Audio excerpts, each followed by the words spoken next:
Bonsoir Rafet Mosba. Tout d'abord, Bonsoir, monsieur. Tout d'abord, quelles sont les dernières nouvelles concernant votre neveu? Fares, lui, a été condamné à 3 ans de prison. A-t-il été arrêté? Non, il serait arrêté suite à l'appel déposé par ses avocats. Et Ainsi que, Allez-y, pardon. les autres membres de ainsi que les autres membres de l'association qui sont tous condamnés entre 1 an et 3 ans de prison.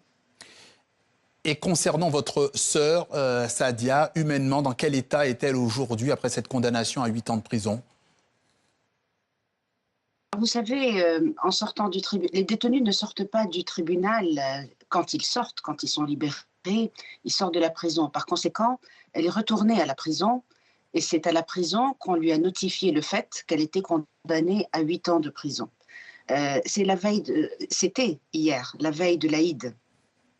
Je vous dirais qu'il y a pire, puisque à la veille de l'Aïd, on a guillotiné 3 jeunes. Enfin, voilà. Et non seulement, d'ailleurs, c'est très intéressant comme date, non seulement c'est la veille de l'Aïd, mais le 20 mars 2026, ce sont les 70 ans de l'indépendance tunisienne. Et vous avez eu des nouvelles par ses avocats, ses défenseurs? Non, puisque aujourd'hui c'est jour férié.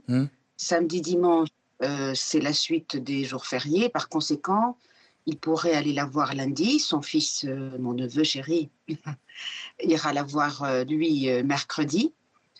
Et nous saurons quel est son état d'esprit mercredi, sachant que ma sœur a une maladie chronique et que les émotions ne sont pas recommandées. Oui.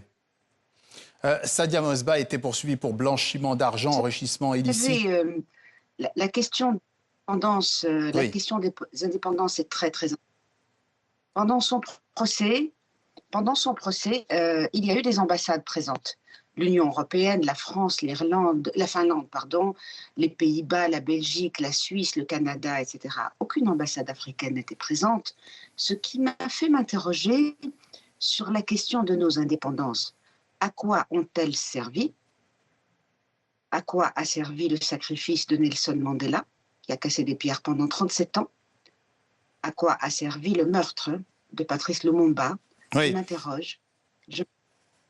Est-ce qu'on sait précisément... Vous m'entendez?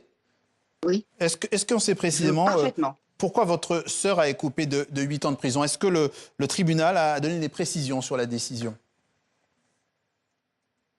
On le subodore parce qu'on ne le saura que lundi. Les avocats eux-mêmes n'ayant pas eu accès à la décision finale, j'ignore le terme juridique, excusez-moi, la décision qui justifierait cette condamnation de 8 ans, je note que, donc on le saura lundi, je note que les autres associations blanches maghrébines, blanches africaines au final, n'ont écopé que de 2 ans, avec ensuite des condamnations en sursis, c'est-à-dire des condamnations pour se taire.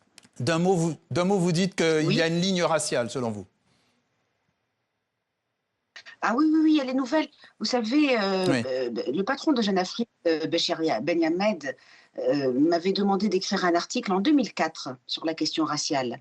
C'était la première fois qu'on soulevait un tabou sur la question raciale en Afrique du Nord, en Tunisie notamment. Et là où la question raciale était sociale, elle devient institutionnelle à partir du discours du 23 février. Voilà.